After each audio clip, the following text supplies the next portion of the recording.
Bismillahirrahmanirrahim. Assalamualaikum warahmatullahi wabarakatuh. Para mahasiswa sekalian, bertemu lagi dengan saya pada kesempatan kali ini. Kita masih akan membahas pokok bahasan ya daripada konstitusi pada pertemuan yang ke-9 ya.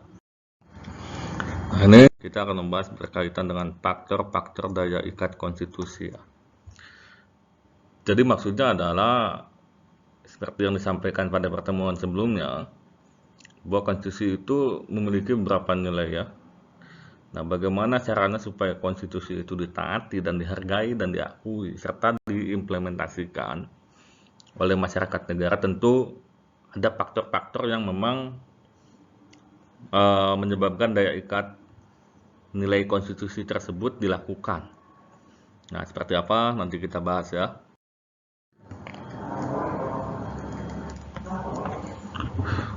Nah, ini setidaknya ada 3 hal yang menyebabkan atau faktor-faktor daya ikat sebuah konstitusi di sebuah negara tersebut.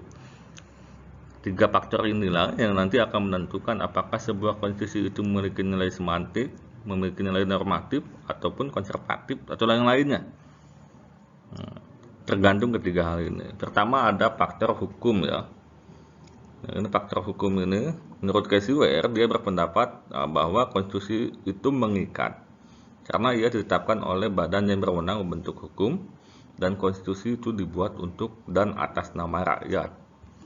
Ya, artinya hukum itu adalah satu supremasi yang memang harus dijunjung tinggi oleh masyarakat hukum dan oleh negara hukum. Nah, ketika masyarakat dan juga negara itu menganut konstitusionalisme, artinya dia harus tunduk dan patuh kepada aturan hukum.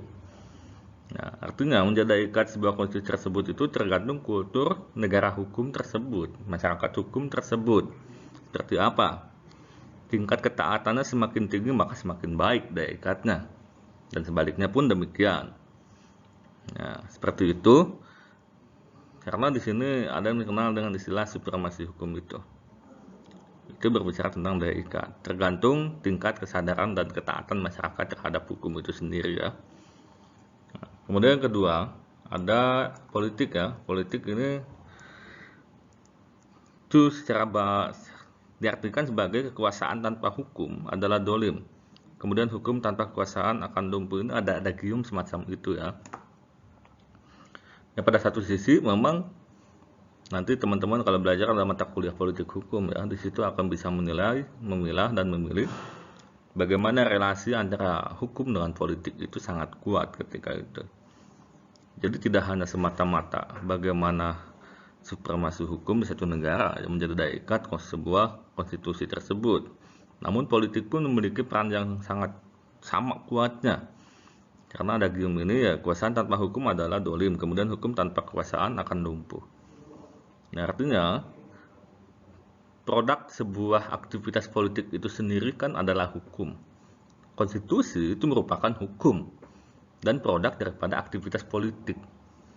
Nah, ketika situasi dan kondisi politik itu memang baik, maka akan menjadi baik pula dalam pelaksanaan atau daya ikat sebuah konstitusi tersebut. Sebaliknya demikian. Begitupun dengan perubahan kultur politik atau budaya politik suatu negara sangat berpengaruh dengan pada daya ikat konstitusi tersebut. Ini pengaruhnya ada berapa spekulasi ya, apakah dia tetap bertahan konstitusi tersebut atau dilakukan perubahan dengan cara renewal ataupun amandemen ya, tergantung keinginan atau pandangan masyarakat hukum itu sendiri. Dan yang ketiga ada yang disebut dengan MERA. Ini menurut Paul Scholten ya, dia berpendapat bahwa keputusan MERA adalah otonom atau teonom. Maksudnya otonom itu adalah tergantung individunya sendiri kan, itu kesadaran masyarakatnya sendiri. Atau teonom ini bersifatnya vertikal ya, bagaimana kesadaran masyarakat manusia dengan Tuhannya. Itu muncul dari nurani dan kesadaran diri sendiri masyarakat itu sendiri ya. Kemudian artinya moral ini adalah tuntutan yang memang daya ikat atau faktor pendorong daya ikat konstitusi yang berasal dari dalam diri ya, dalam diri sendiri masyarakat hukum tersebut. Artinya boleh dikatakan bahwa ketika satu masyarakat itu dia lebih religius, maka kesadaran moralnya itu akan lebih tinggi dan daya ikat sebuah konstitusi akan lebih kuat juga. Seperti itu logikanya, gitu ya. Jadi kembali lagi ada 3 hal yang menjadi daya ikat konstitusi tersebut. Pertama politik, kemudian kedua hukum, dan yang ketiga adalah moral itu sendiri.